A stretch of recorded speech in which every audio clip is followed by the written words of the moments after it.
welcome back to the Sports Show. Of course, last weekend, Westies ventured down to play Glenelg and got smacked by a nice 23-point margin. So we thought we'd get the coach and the captain in to have a chat with us and tell us all about it. Ellie and Jason, thanks for taking some time coming in. And firstly, congratulations. Thank you. Maybe we start with you, Jace. 3 years in the job, mate. It takes a while to build a team up. So form had been pretty good coming into the finals race. Were you nervous, confident? What were you the night before the game? Always nervous. You just never know. But also confident that the body of work we've done was pretty solid and we're in pretty good form. Had a bit of momentum going into finals. So it's been 4 years in the making for you guys, really, hasn't it? It's been a journey. But it always is. If you're going to win a flag, you have to go through a few ups and downs and whatever. And I noticed you were quoted saying that there's been a few ups and downs, a few tears and whatever over the years. You want to run through a couple of tough ones for us? Well, 2018 we won the wooden spoon, so we were as low as you could possibly get. And I came in as a caretaker coach the back half of that season, and it was probably a good opportunity for me to have a look at the list and what was there. And we've actually turned over the list significantly. There's only 2 players from our first year that are still at the club, and there's only 3 from year 2. So we've brought in a significant amount of new players through the program. Something like 40 players rolled through there over the last couple of years before this year, and then we've added a few more again this year. So we've really overhauled the list, and it just took a little while for us to build. We made finals the first year that I was coaching there after we brought in 20 new players. But we went backwards last year and didn't make it. But on our team building day, we identified the path that actually takes you to win it, and it wasn't unusual for us to go through that little bit of a letdown before we could come back up again. So it's just a natural pathway for us, I think. So, how do you see this season, Ellie? 7-game winning streak going into the grand final, so you got a bit of momentum. How do you? Obviously, it's a great year because you win it, but going through the year. Yeah, the start was pretty rough. Had a couple of close losses, and I think the group really got around each other and figured out that we needed to make some changes on the field as well as off the field, and so we did that. And then, once we were on the Tiger train, we didn't want to get off. So the start of the game, less than 24 seconds into the game, and you kick a goal. What are you thinking? There's an euphoric moment when that happens. What are you thinking? Yeah, that sounds a bit arrogant, but that was the moment when I believed that we were actually going to win. So when you see how quick it happened and how easy it looked to occur, well, I knew we were on. So it was good. It was a good feeling. Did you have a preference who you played? Because you had Norwood or Westies, didn't you? Yeah. Norwood were in amongst it and were pretty good during the year. Yeah. What was your form like against both those sides during the season? We lost a game against Norwood early.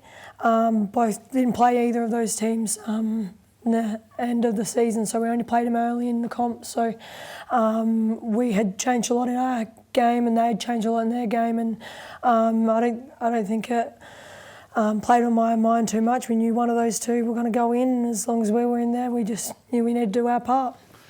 Hey, Jace, we love all our players as a coach, mate, and sometimes you love the really good ones. You tend to be loving them just a little bit more because they're the ones that are going to get it for you. But Ebony Marinoff, I mean, she just is a special player, isn't she? She's a special person. I mean, she's come back last 3 years. She's come back. She loves the club, doesn't she? She loves the club. Yeah. She loves playing footy, which is also pretty important. But we probably weren't quite ready for her a couple of years before this year.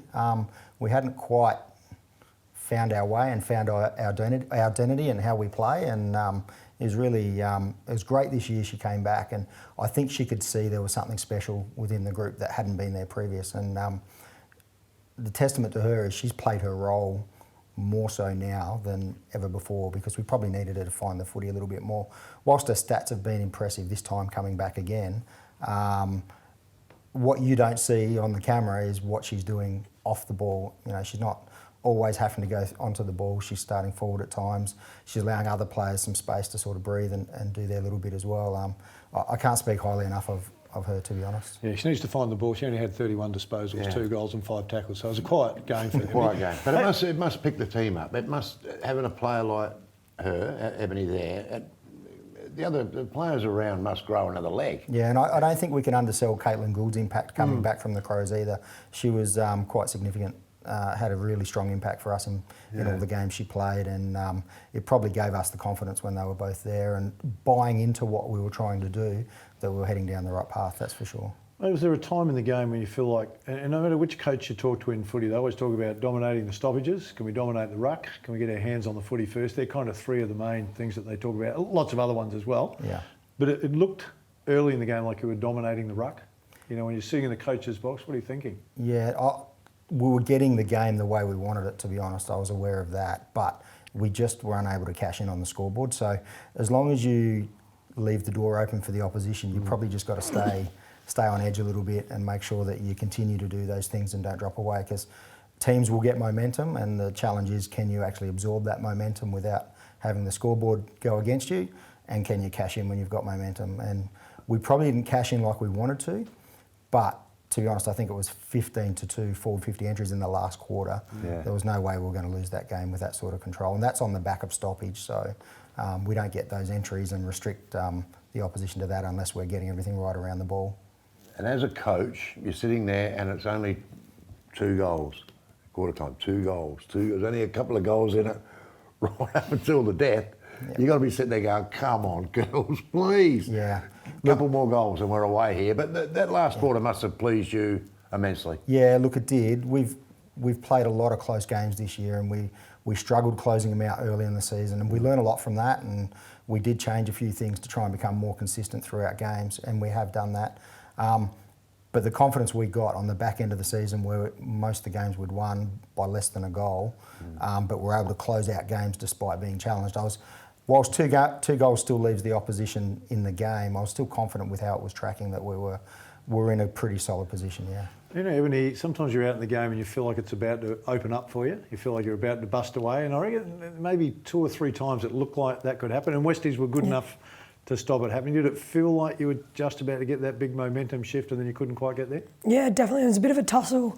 In third quarter, it felt like they would get a bit of momentum and then we would get a bit of momentum, and there wasn't really that moment where you were like, okay, we've got this on the bag now, when it's really convincing. But in the last quarter, when we had most of the ball in our forward half, that's when you just know you've got to keep chipping away, and then when you seal a couple of goals and keep having cracks, if we kicked a bit straight, it would have been nicer, but yeah. You're a captain, that's a great thrill. When that siren goes, you're the captain of a premiership side. Have you done it? Have you done that before? Yeah, I've captained premiership sides at school, sports and that, so enjoy being in the position that I'm in. It's always nicer to be a winning captain than a losing captain. Normally a captain has a strong voice, one that they can get across the field to instruct the players what's going on, Ebony. Normally. What's happened? Is this a celebrating voice that we're hearing? Oh no, I lost it in the game. Of course. That's why I asked you a bit earlier about celebrating. Whether you did you celebrate? I think you were still celebrating somewhere along the line. Your message before the game, as opposed to what's said after the game, how different? No, the message all year has been the same. I think if everyone just do their part, they do their little bit on the field and keep the cog turning, and everything will just play out. So the message was very much just to play your role, and that's all you needed to do. What stage of the game did you know you'd won it? I mean, you felt very confident after 24 seconds in, but you know, most people, and please don't go, oh, when the siren blew, please don't give me that one. Yeah. When did you think that we've got this? That last goal in the last quarter was the moment that you're like, yep, and everyone ran down to the forward line, the backs got around to each other, and that was the moment that you're like, same moment for you? No, I could probably see a little bit more as to what was going on, and once there's more goals than minutes required for the opposition, that's when I got a little bit comfortable. A couple of minutes, it was nice to go down on the boundary and just get around everyone down there, which was good.